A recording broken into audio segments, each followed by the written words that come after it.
Felipe Vieira Nunes trabalhava como vendedor de açaí no Guarujá e tinha 30 anos. Ele foi morto com 7 tiros disparados por 2 policiais da rota na noite de 28 de julho de 2023. Os 7 tiros que a vítima recebeu, 5 foram enquanto ele se encontrava em pé e 2 enquanto ele já estava no chão.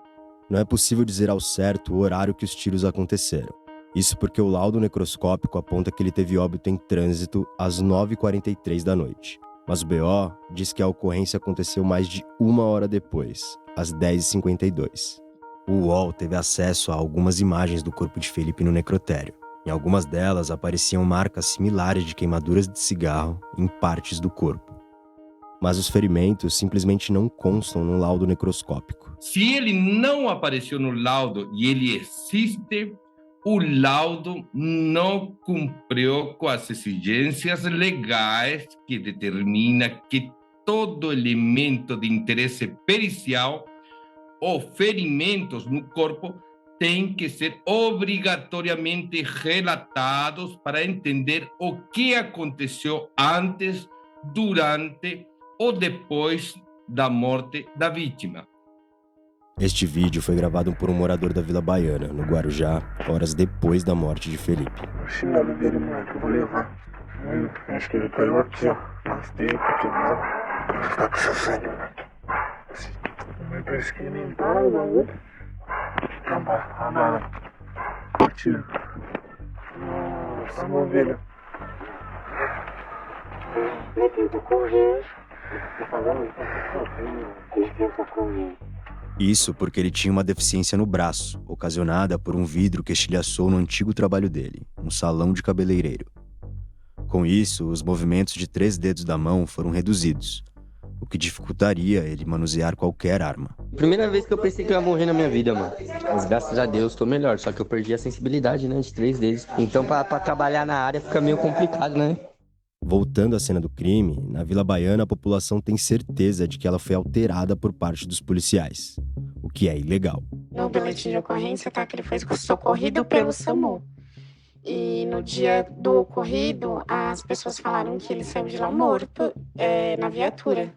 Então acredito que nesse meio percurso eles tenham feito esse transporte do corpo da viatura para a ambulância. Você muda o corpo de local, você tá mudando a cena do crime, né? Nenhuma perícia foi feita no local, mas algo mais grave foi feito. No hospital, os familiares foram informados que os itens de Felipe estavam com os PMs. Já os PMs disseram que Felipe não tinha nada.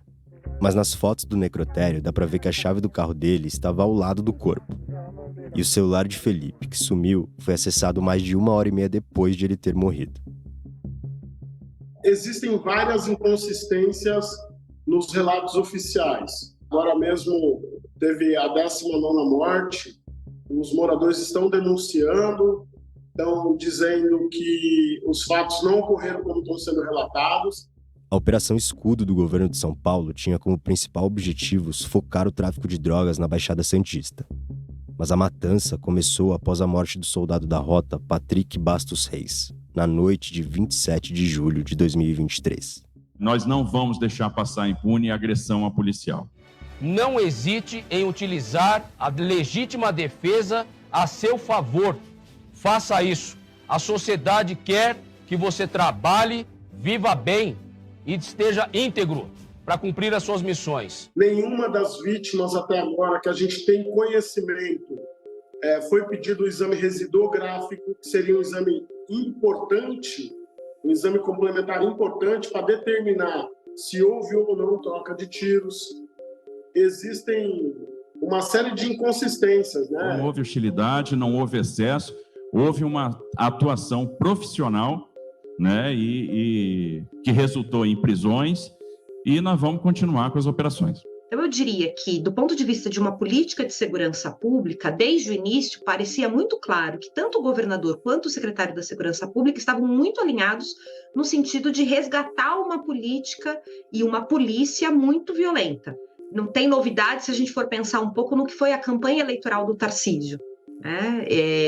Não é à toa que ele traz, por exemplo, para ser seu secretário, o Derrite, né, o ex-deputado Derrite. Então, vamos recordar. A polícia, ela tá, como sempre, né, querendo reduzir a letalidade policial. Então, os tenentes, principalmente os oficiais, mas sargentos, cabos, soldados, que nos últimos 5 anos se envolveram em 3 ocorrências ou mais que tenham resultado do evento morte do criminoso, eles estão sendo movimentados. Até eu que estou fora da rua há 2 anos, me encaixo, porque o camarada trabalhar 5 anos na rua e não ter 3 ocorrências, na minha opinião, é vergonhoso, né? Mas é a minha opinião, né? Rapaziada, a frase é a seguinte, é uma vez rota, sempre rota. Nesse caso, tem sido o contrário. A gente não aceita e não admite que a polícia mate as pessoas. Por quê? Primeiro, que não tem pena de morte no Brasil. E segundo, que a eficiência da segurança pública é a segurança pública que vai lá, localiza, identifica e prende, submetendo essas pessoas aos rigores da lei. Para mim, assim, 15 anos trabalhando com segurança pública em São Paulo, me parece muito claro que o que aconteceu no Guarujá foi uma operação vingança. E se esse policial fez uso da força de forma legítima, qual é o sentido de esconder as imagens até agora?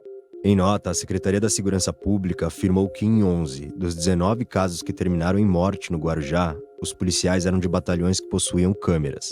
A pasta disse que 4 das câmeras tiveram as baterias descarregadas.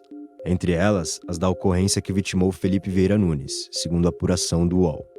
A Secretaria informou também que todos os laudos foram executados com rigor técnico, isenção e nos termos da lei, e que em nenhum deles foi registrado sinais de tortura.